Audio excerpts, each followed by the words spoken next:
Book of Change stated, "Families who perform kind deeds will accumulate fortune which can outlast many generations." Therefore, in order to change a bad life into a good life, we not only have to reform our faults, but also have to practice all forms of kindness and build upon our virtue. Only in this way can we rid ourselves of the karma created in the past.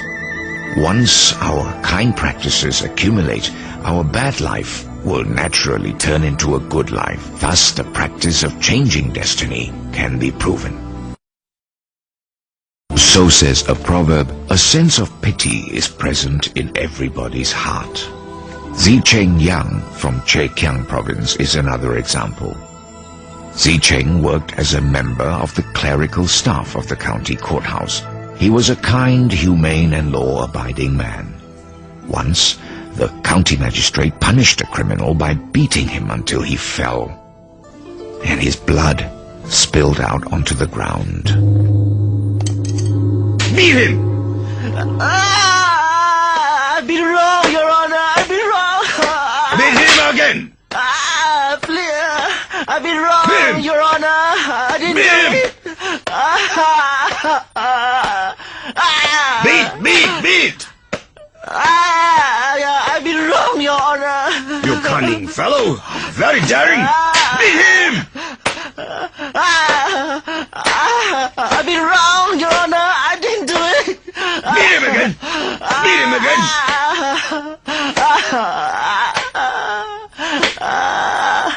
Beat him! Beat! Your Honor, please remain calm. Please stop beating him. It's all right for you to bleed, but how can I not be angry when this person has broken the law? Your Honor, when even those in government positions of prestige and power are corrupted and do not follow the righteous path, how can one expect the common people to abide by the laws? Thus, in a case like this, we should be more understanding.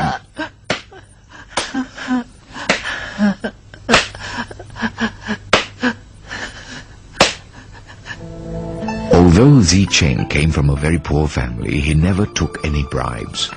If the prisoners were short of food, he would always take food from his own home, even if it meant going hungry himself. This practice of compassion never ceased, and eventually Zicheng had two sons who both became very prominent and held important government positions. Even the descendants of the Yang family remained prominent for a long time as well. So says a proverb, loving all living things is a virtue of heaven. Here is another true story that happened during the Ming Dynasty. Once, an organization of bandits appeared in Fujian province. The emperor appointed General Xie to lead the imperial army to pacify them. General Xie wanted to make sure that the innocent people were not accidentally killed in the hunt for bandits. So, he managed to obtain a list of those who belonged to the organization and commanded that a white flag be given secretly to those who did not belong to the bandits. They were told to place the flag on their door when the imperial army came to town, and the soldiers were ordered not to harm the innocent. With this one thought of kindness, General Xie saved nearly 10,000 people from being killed. Later, his son placed first on the imperial exams, and he later became the Prime Minister. His grandson also placed highly on the exams. His whole family thus attained high positions and great wealth. Another legend happened to the Lin family from Putian County in Fujian province.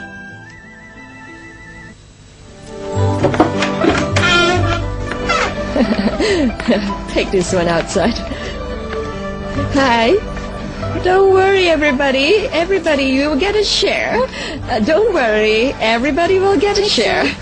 Don't scramble. Yes, this one for here. you. This one for you. Over yeah, here. take some carefully. Yes, this Don't one for drop you. it. Yes. Yeah.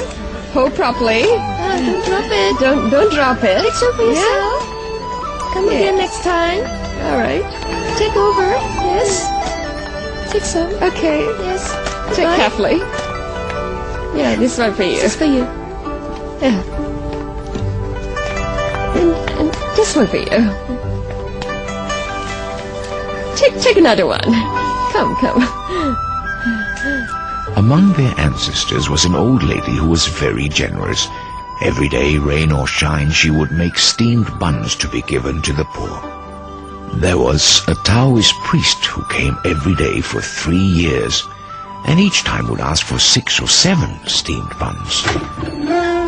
The old lady always granted his request, and she never expressed any displeasure. Don't scramble.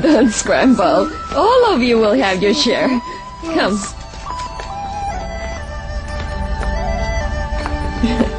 Madam Lin? You are... I have eaten your steamed buns for 3 years. Perhaps I can show my gratitude this way. On the land behind your house, there is a good place to build the ancestral grave. And if you're placed there in the future, the number of your descendants who will have imperial appointments will equal the number of seats in a litter of sesame seeds. Really? Oh, thank you for your kind guidance. Don't mention. Since you're sincere in helping people, you should receive good retribution. That's a blessing. When the old lady passed away, the Lin family followed the Taoist's suggestion and buried her at the designated place. The first generation after that, 9 men received imperial appointments. From here we can see that one's charitable deeds and accumulated merits will really benefit one's descendants.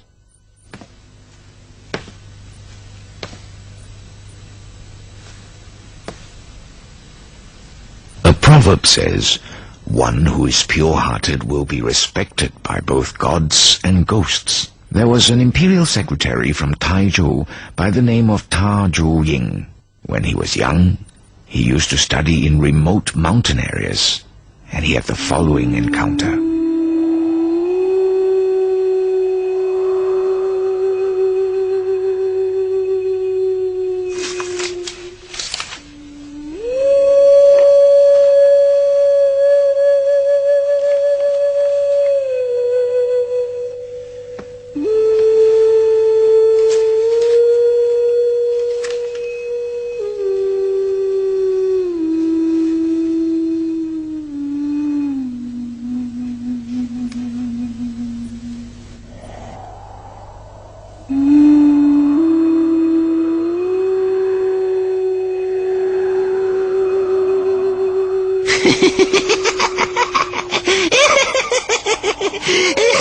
Here's your opportunity. There's a village woman whose husband left home a long time ago and has not returned. Her in-laws think that their son is dead and are forcing her to remarry. But she is defying their order because she wants to preserve her chastity. That's right. Tomorrow night she's going to commit suicide by hanging herself here. And will replace me so that I can be reborn again. Congratulations! Tonight let me celebrate with you first.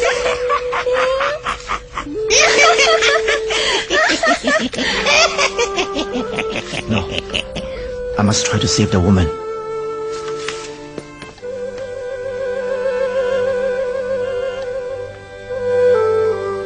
In order to save the woman, Mr. Ying immediately set out to sell his parcel of land on the following day. He obtained 4 liangs of silver and made up a letter from the daughter-in-law's husband. and sent it to her home along with the silver.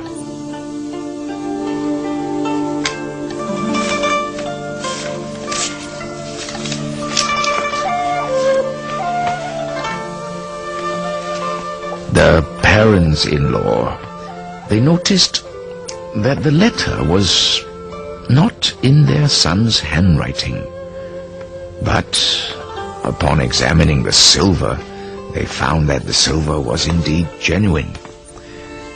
And as such, they did not insist on forcing their daughter-in-law to remarry. Therefore, the daughter-in-law did not commit suicide, and her husband returned home eventually, and it was a happy union. Well done! Mr. Ying not only saved the woman, but also her marriage. It's really a good deal. Later, Mr. Ying heard the ghosts speaking to each other again. Originally, I was able to leave this place for rebirth, but my chance got messed up by Mr. Ying. Why don't you inflict some harm on him? No, I can't. His goodness and virtue has been recognized by the Supreme God, and he's going to receive a prominent position in the future. How can I harm him? After hearing this, Mr. Ying became even more diligent in practicing kindness and accumulating merit. Whenever there was a famine, he would use his own money to buy food for the poor and the needy, and he was always eager to help those in emergencies. When things did not go his way, he always reflected within himself rather than complain of the outside world. Even today, his descendants are still very prominent. Another example is Kong Si Tu, who lived in Jiaxing County, Zhejiang Province. Another example of attaining good outcomes from practicing kindness is someone who is a distant family of our Yuan clan. Is it so? Who is he then? He is Ping Bao, who lived in Jiaxing. Ping was the youngest of the 7 sons of the magistrate of Qizhou, Anhui Province. He was sought into marriage by the Yuan family at Pinghu County. Ping Bao was very knowledgeable and talented, but he was never able to pass the exams. Once, while traveling on one of his many journeys to Lake Liu, he was caught in very heavy rain.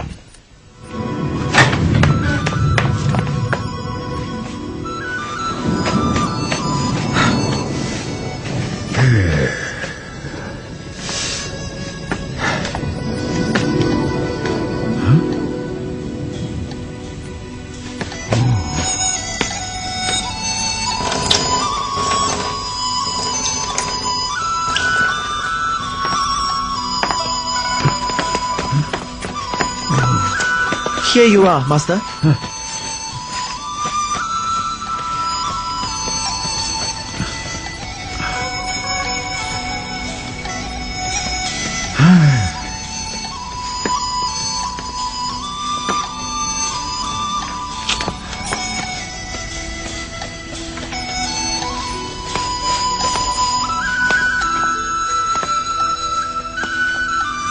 Amitabha, Mr. Bao. Abbot, I don't have the heart to allow the statue of Guanyin Bodhisattva to be defaced by the rain and dust. Could you use these 10 liangs of silver to have the temple repaired? Oh, I'm sorry. Repairing the temple involves a big project, and your silver is insufficient for this purpose, so I'm afraid that it is very difficult to fulfill your wish.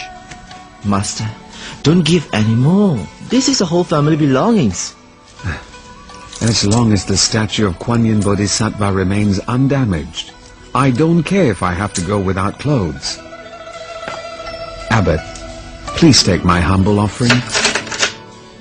Amitabha, to give up money and clothing isn't a difficult deed to accomplish, but your deep sincerity is truly rare and precious to encounter. Amitabha. Please don't mention it. I have to make a move now. Thank you.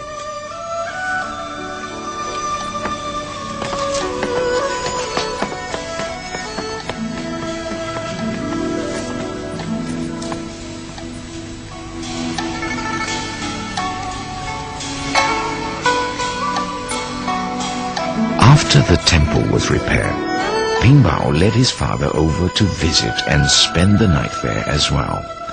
That night, Ping dreamed of the Dharma protector of the temple who had come to thank him, saying to him that since he had accumulated these merits and virtues, his children and descendants would enjoy having imperial appointments for generations.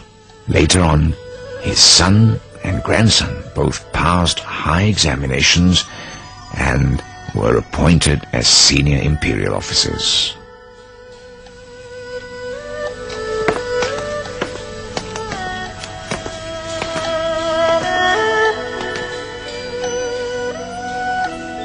TNT. There is real goodness and false goodness, honest goodness and crooked goodness, hidden goodness and visible goodness, seeming goodness and unseeming goodness, improper goodness and proper goodness, half goodness and full goodness, big goodness and small goodness, and finally, difficult goodness and easy goodness.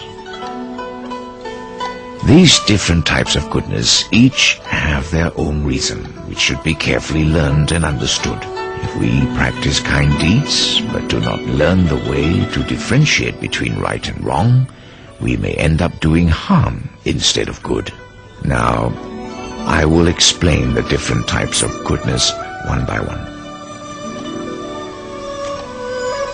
Once upon a time, in the Yuan dynasty, a group of scholars went to pay homage to eminent monk master Zhong Feng, who was advisor to the emperor on Tianmu mountain.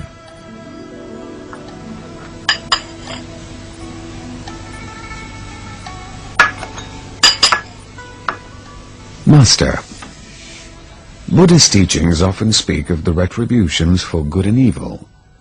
They say it's like the shadow following the body wherever it goes. This is saying that doing good will always have its rewards, and doing evil will always have its punishments. Then why is it that there are people who practice kind deeds, but their families and descendants are not prosperous and successful?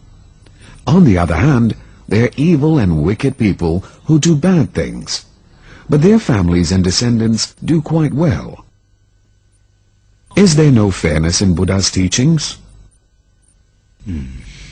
Ordinary people are blinded by worldly views.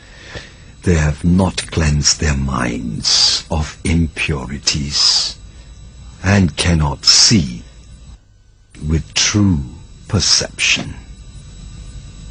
Therefore, they look upon true goodness as evil and mistaken true evil as goodness. This is very common nowadays. Furthermore, these people do not blame themselves for bad perception on their part, but instead blame the heavens for their misfortunes. Master, goodness is goodness, and evil is evil. How can they be mistaken for each other?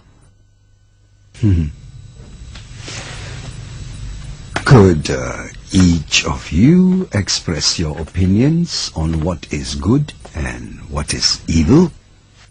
Master, to yell at and beat others is evil. To respect and treat others well is good. Well, not necessarily. Being greedy for wealth and taking another's money is evil. Not being greedy and abiding by proper way is good. Not necessarily. So, what is really considered good and what is really considered evil? To do things with the intention of bringing benefit to others is good.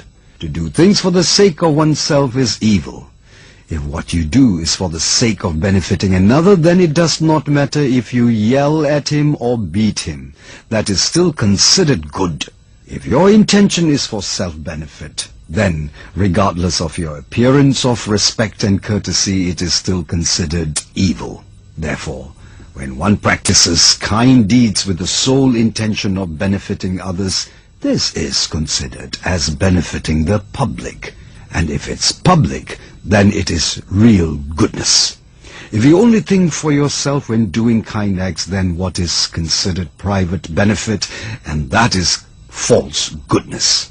When kindness springs from within the heart, it is real goodness. When one does good just for the sake of doing a good deed, then it is false. Also, when one does good without expecting anything in return, it is considered real goodness.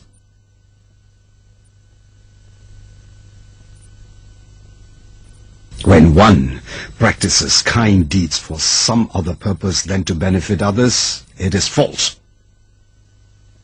These differences should all be scrutinized by those who wish to practice true kindness.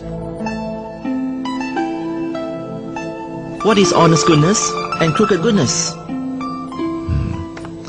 People nowadays often look upon a conservative and nice person as a good and kind person. However, the ancient sages and saints have shown that they prefer those who are courageous and hold high goals for themselves.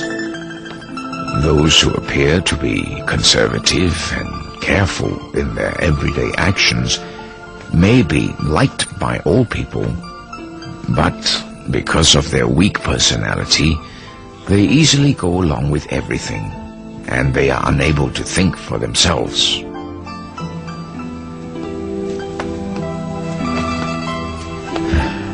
From this, we can see that the viewpoint of common folk greatly differs from that of the sages, whose view is similar to that of the heaven, earth, gods, and spirits. Therefore, those who wish to accumulate merit should practice with a true and humble heart, not for the purpose of pleasing others.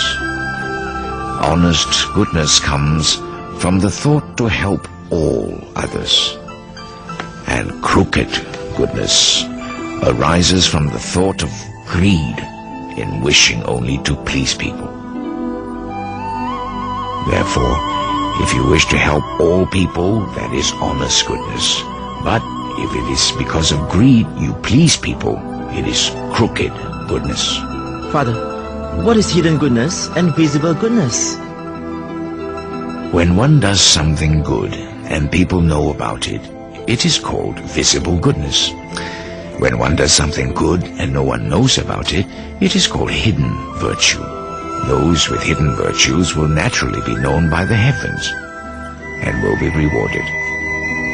Those who practice visible goodness are known by people and they enjoy fame.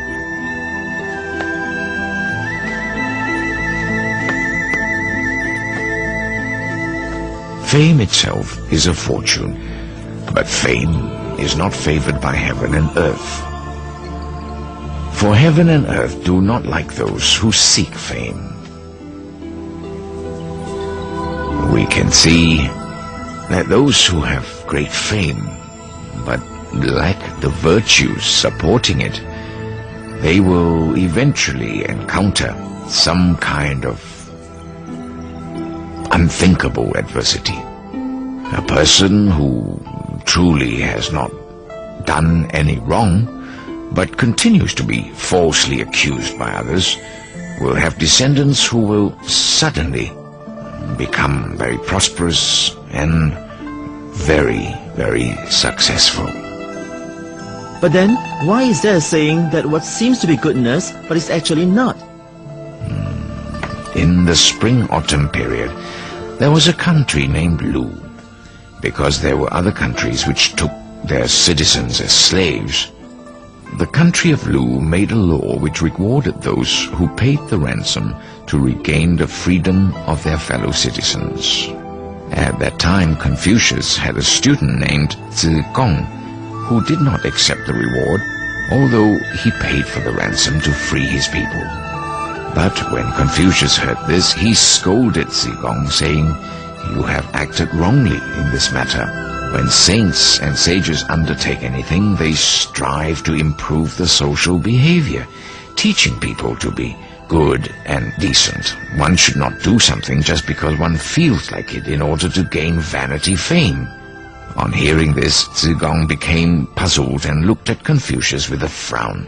Confucius then explained to him, saying, "In the country of Lu, the poor outnumber the wealthy. By refusing the reward, you lead others to think that accepting the reward money is being greedy. Thus, all the poor people who do not wish to appear greedy will hesitate to pay ransom in the future. Only very rich people will have a chance to practice this deed. If this happens, no one will pay ransom to free our people again." Another student of Confucius, Zilu, once saw a man drowning in the river, and he went forth to rescue him. Later, the man thanked him by giving him a cow as a token of gratitude. Zilu accepted his gift. Confucius was happy when he heard this and said, "In the future, people will be willing and eager to help those who are drowning in deep waters or river." If we look at these two examples from the view of common people, Zigong, who did not accept the reward money, was good, and Zilu, who accepted the cow, was not as good. Who would have known that Confucius praised Zilu instead and scolded Zigong? From this we can see that those who practiced kind deeds must not only look at the present outcome, but should also consider effects of the act in the long run.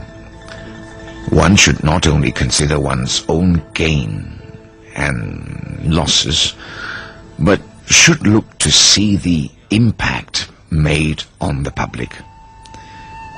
What we do right now may be good, but with passing years it may inflict harm upon others. Therefore, what seems like goodness may in fact be the opposite, and what appears to be the opposite of goodness may someday turn out to be goodness done after all.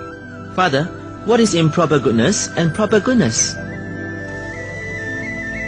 In the Ming dynasty, there was once a prime minister named Wen Yi Liu, who, when growing old, retired to his hometown, where he was loved and respected by all. Once, a drunken villager proceeded to insult him. Mr. Liu thought that since he was drunk, he would not want to bother about the latter. A year later, the same man committed a grave crime and was sent to jail with the death sentence. Upon hearing this, Mr. Liu said with great remorse, "If I had taken him to the authorities for punishment that day when he came to insult me, perhaps this would not have happened. A little discipline then could have prevented the great harm done now and might have saved him from certain death." This is an example of doing something bad while having good intentions. There is also an example of those who did good when they in fact intended otherwise. Once a famine ravaged the land, and people stole food from others in broad daylight. A rich family reported their stolen losses from the marketplace to the authorities, but the government did not want to get involved and did nothing to stop the people. Eventually, the people grew more daring, and chaos was imminent. So the rich took the law into their own hands and proceeded to catch and punish those who stole from them. In this way, peace returned to the land, and the people stole no more from one another. It was with selfish intentions that the rich family acted, but the result of their deeds actually did everyone a great benefit. For we all know that goodness is proper and evil is improper. But remember that there are cases where deeds done out of good intentions result in evil, and deeds done with evil intentions result in good. Father, what is half goodness and full goodness? In the I Ching it is said, when a person does not accumulate kind deeds, he or she will not attain good fortune. When one does not accumulate evil deeds, he or she will not bring about great adversity.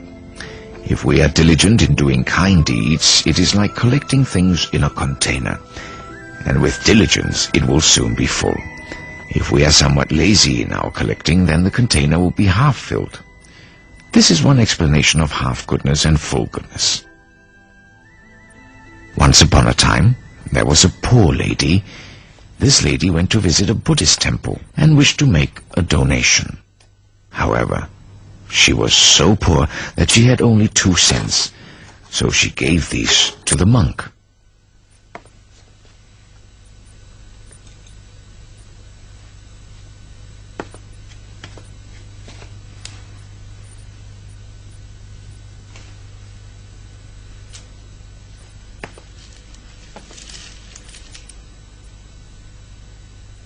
To her surprise, the temple's abbot himself came forth to help her repent for past offenses and dedicate her merits in front of the Buddha.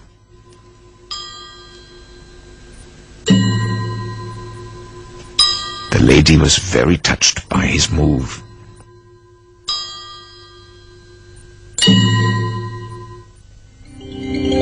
Later on, the same lady was chosen to enter the imperial palace, and she became a concubine to the emperor.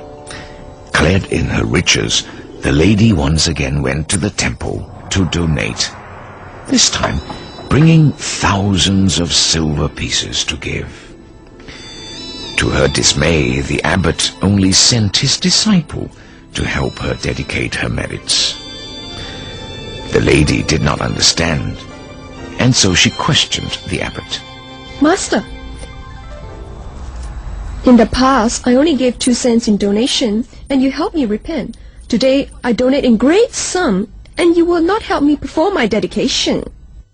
Amitabha, the money you gave in the past was scant. It came from a true and sincere heart, and it was necessary for me to repay your sincerity by personally performing your dedications. Today, although your donation is much more, the heart of giving is not quite as true and sincere as before.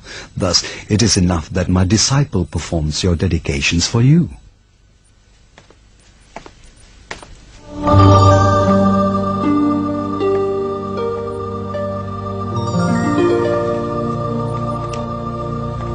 This is an example of how thousands of silver pieces are only considered as half goodness and 2 cents as full. Do you understand? Another example is of Li Zhong, an immortal of the Han dynasty. He was teaching his student Dongbing Liu the art of transforming iron into gold. They would use this gold to help the poor. Dongbing asked his teacher, "Will the gold ever change back to iron again?" Li Zhong then answered him saying, "After 500 years it will return to its original form." Dongbing then shook his head saying, "In this case I don't want to learn this art. It will harm those who possess the gold 500 years from now." Li Zhong then smiled and said, "To become an immortal, one must complete 3,000 virtuous deeds. What you have just said came from a truly kind heart. Your 3,000 deeds are fulfilled." When we perform a kind deed, it is best if we can do it out of our innermost sincerity, not seeking rewards or noting in our minds how much we have done. If we practice thus, then all our good deeds will reach fulfillment and success. If instead we always think of the deeds we have performed, looking for a reward of some kind, then no matter how diligently we practice in an entire lifetime, the deeds will still be considered half goodness. For example, when we donate money to the poor, we can practice what is called pure donation. In this type of giving, we do not linger on the thought of I, who is giving, or dwell on the importance of the object I am giving away, or think of who the receiver is. We are simply giving, and it is out of true sincerity and respect. When we give with pure donation, then 1 dew of rice can bring boundless fortune, and the merit from giving 1 cent can wipe away the transgressions of 1,000 eons.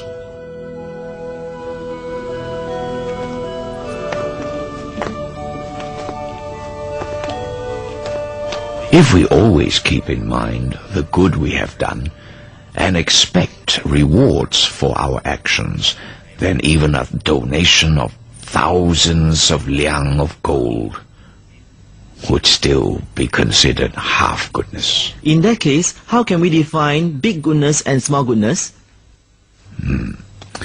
Once there was a high-ranking official named Zhong Da-wei, who was led into the spirit world to be judged for his good and bad deeds.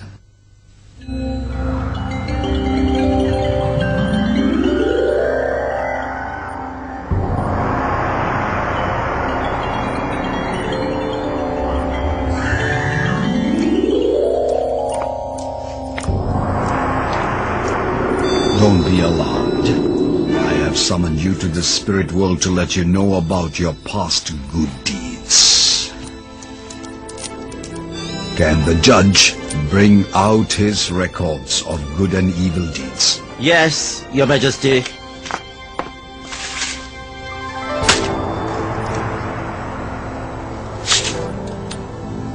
Your Majesty, I'm younger than 40 years of age. How could I have attained such a bad record? When you have a single thought that is improper, it is considered a bad offense there and then. It does not have to be carried out through action to be counted as wrong. For example, when you see a pretty lady and give rise to improper thoughts, that is an offense. Weigh his scroll of good and evil deeds. Yes, Your Majesty.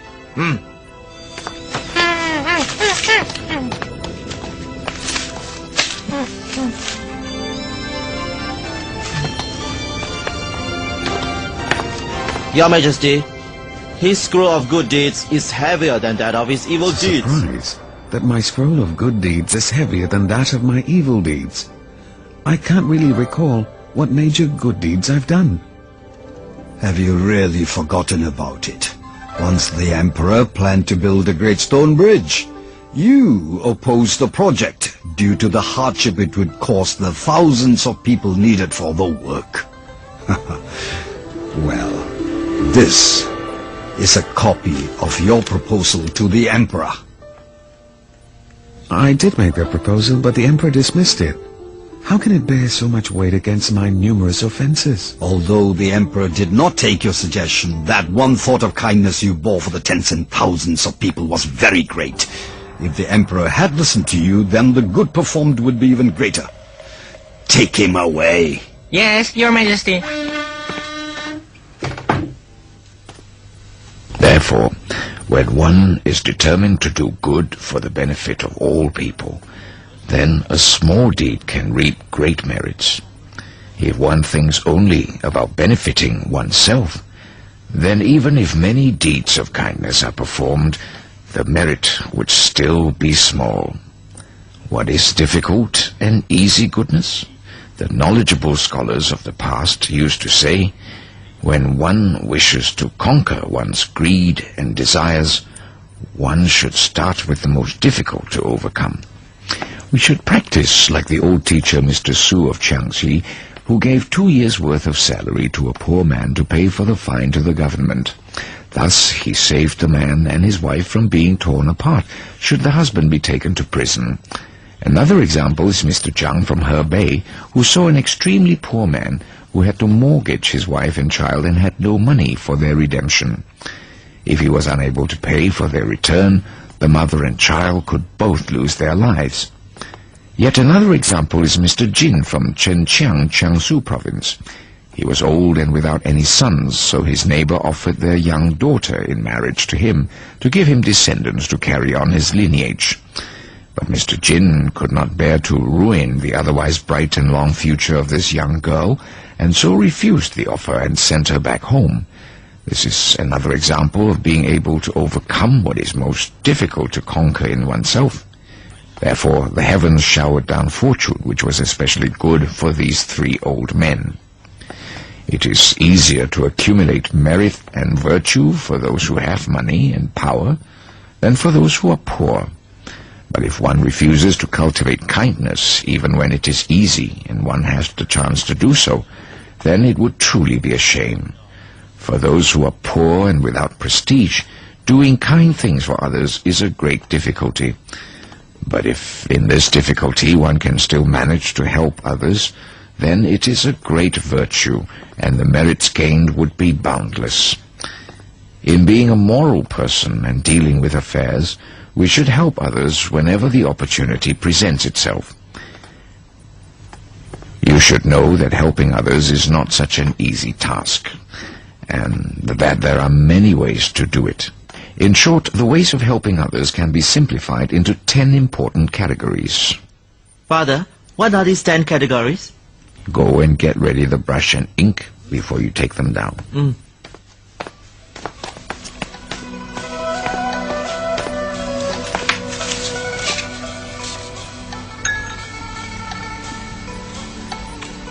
Well, I'm ready, Father. All right. The first is supporting the practice of kindness. When we see the people trying to do a little kindness, we should assist them in their deeds and help their kindness grow. When we see others who wish to do good but cannot accomplish it on their own, we should lend a hand and help them succeed. This is the way we can cultivate supporting the practice of kindness. The second category is harboring love and respect. We should harbor respect towards those who are more knowledgeable, older, or of higher status than we are.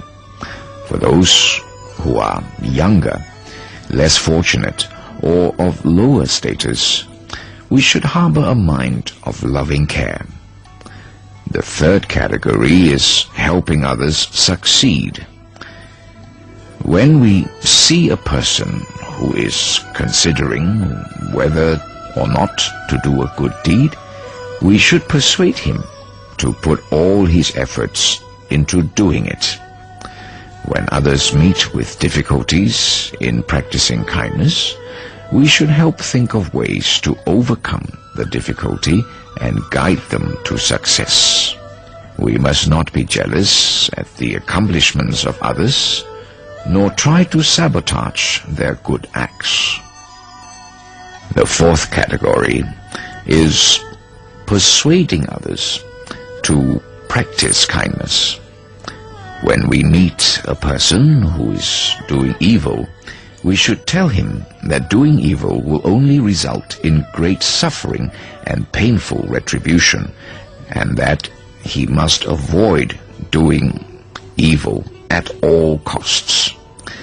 We should tell people who refuse to practice kindness or are only willing to practice a little kindness that doing kind deeds will definitely have its rewards, and that kindness not only has to be cultivated, but must be cultivated constantly and on a large scale. The fifth category is helping those in desperate need. Most people tend to give when there is no need to give, and refuse to give when there is really a need. When we meet people who are in great difficulties, emergencies, or dangers, we should lend them a hand and help in whatever way we can to bring them out of their difficult times. The merits accrued from helping others in times of desperate needs are boundless indeed. However, one should not become proud and conceited for doing such deeds.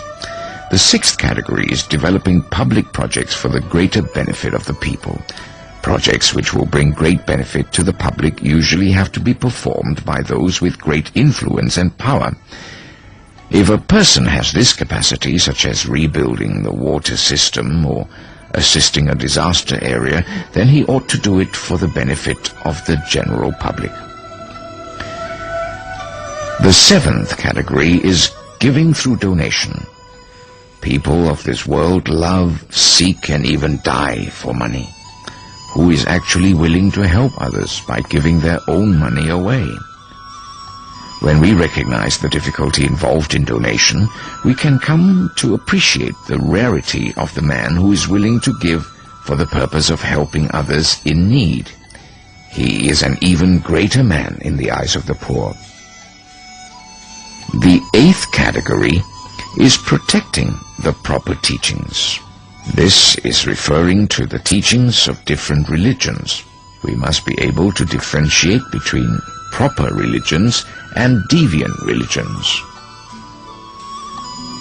Teachings with proper wisdom and views, such as that of Buddhism, which promotes kindness and goodness in society, should be supported.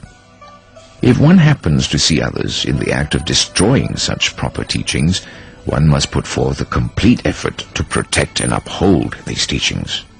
The 9th category is respecting our elders. Anyone who is deeply learned, knowledgeable, has high prestige, or is older than us is considered to be an elder and should be highly regarded and respected.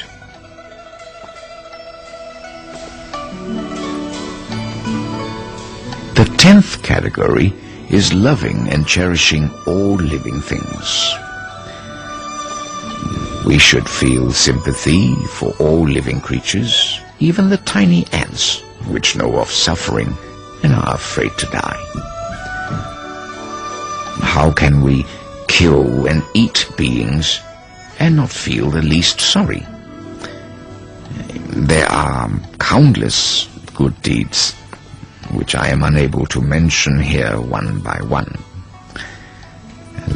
Let it be sufficient for me to say that you will be able to accumulate many merits if you deliberate on the above 10 categories of helping others.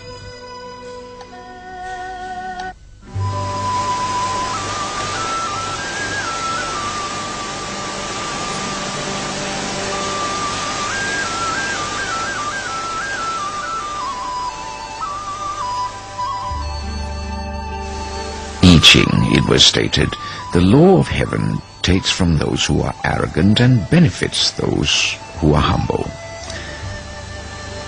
The same holds true in the law of earth. The humble shall be replenished just as flowing water filling up lower places on the ground as it passes by to make up the differences. The law of spirits and gods bring harm to those who are arrogant and fortune to those who are humble. Even the laws of men despise the arrogant and love the humble. Therefore, heaven, the earth, the spirits, gods, and people, they all prefer humility over arrogance. The Chinese Book of History has also said, a person's arrogance will bring him harm, and his humbleness will bring him benefit. I often went to take exams accompanied by others, and every time I would meet scholars who were very poor. I noticed that before they succeeded in passing the exams and became prosperous, their faces showed such humility, peace, and harmony that I felt I could almost hold that quality in my hands. Several years ago, I took my imperial exam in Peking. Among the 10 applicants from my village, Qing Yuding was the youngest and extremely humble. I told one of the applicants that this young man would definitely pass the exam this year. He then asked me how I could tell. I said that only those who are humble were qualified to receive fortune.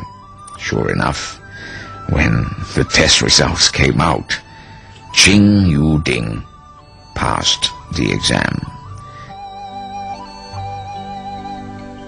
Kai Chi-feng from Chikiang, Huang Yuanzhao, and Jian Shuhia from Shantung only managed to pass their imperial exams after they carried themselves in a humble way, which was an immense change from their proud and arrogant ways in the past, when they failed in their exams several times in succession. However, there was a scholar named Wei Yan Chang from Jiangying who was very learned and wrote good essays. He was very well known among many scholars. One year he took his exam, and when the test results were posted, he found that he had not passed the exam.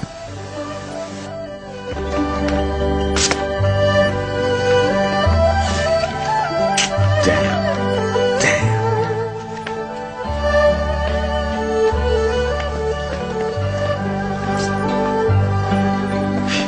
Hey, you!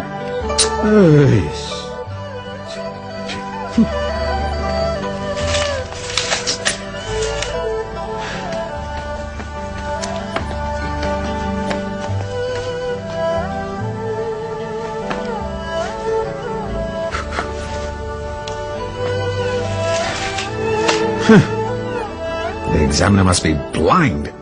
I am so talented and am a master in writing poems and essays.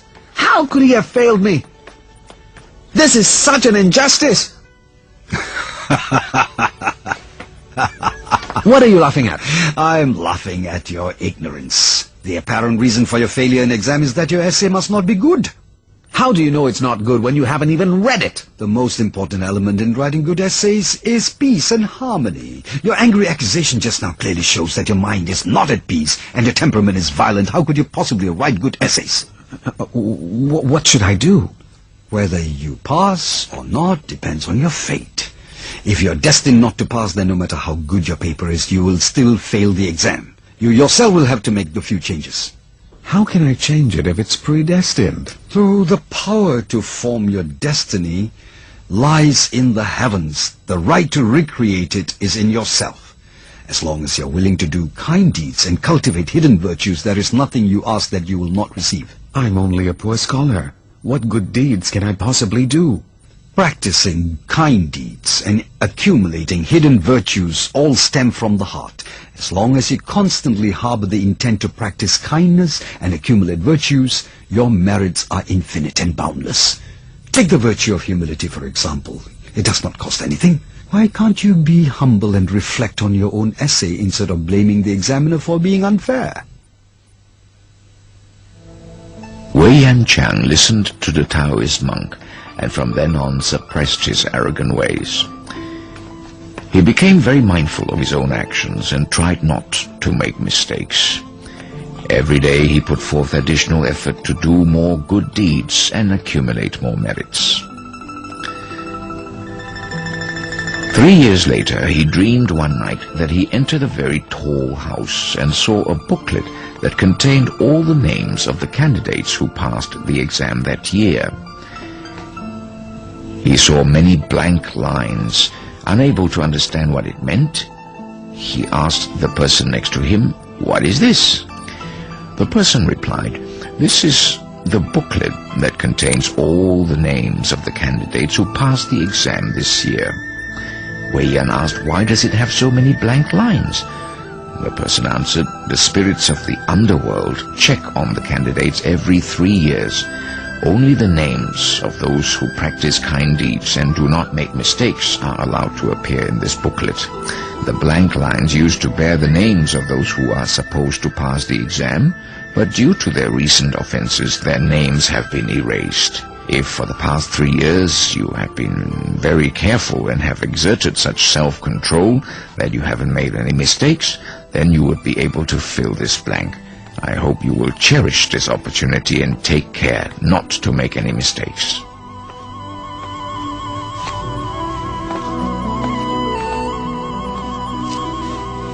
Sure enough, Wei Yan passed the exam that year and placed 105.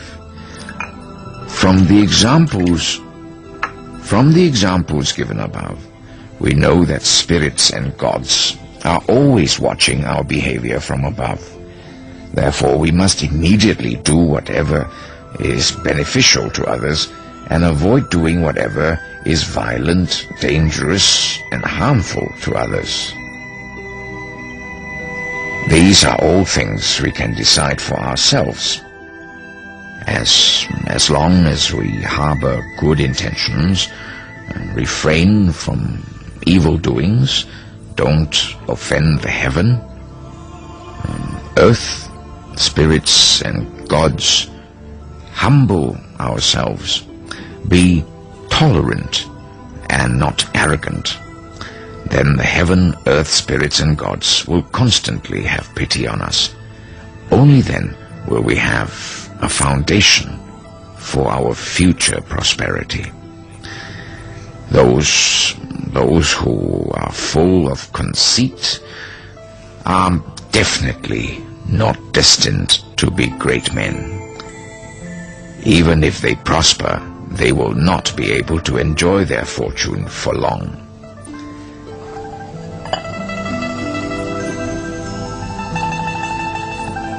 Intelligent people would definitely not make themselves small and narrow-minded and refuse the fortune they are entitled to. Besides, those who are humble always increase their opportunities to learn. If a person is not humble, who would want to teach him? Also, humble people are always willing to learn the strengths of others. When others perform good deeds, the humble person will learn and follow their examples. In this way, the kind deeds humble people accomplish are boundless. For those who wish to cultivate and improve upon their virtues, they especially cannot do without the virtue of humility. The ancients had an old saying, "Those who have their hearts set on attaining success and fame will surely attain success and fame. Those who have their hearts set on attaining wealth and position will surely attain wealth and position."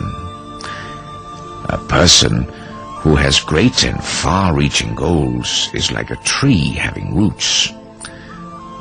A tree with roots will eventually sprout into branches, flowers, and leaves.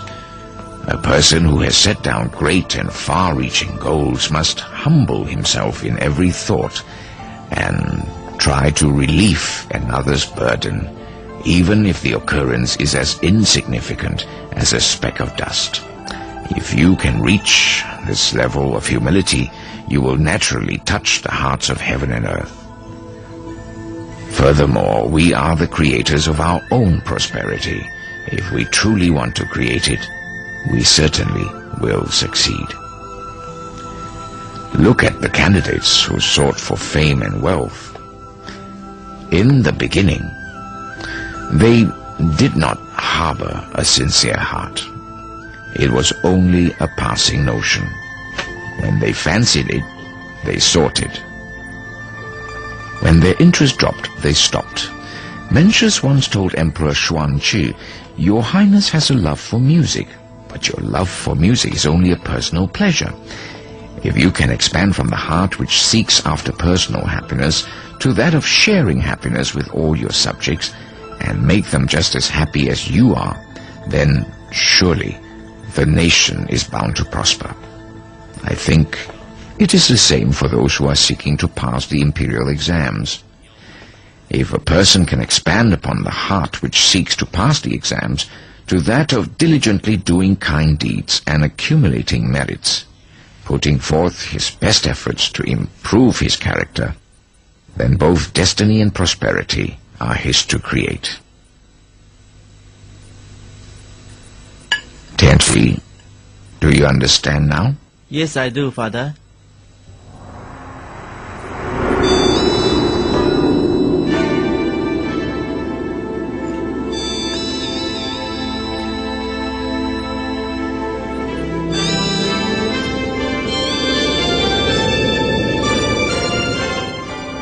Liao Fanyuan did many kind deeds and accumulated merits throughout his lifetime.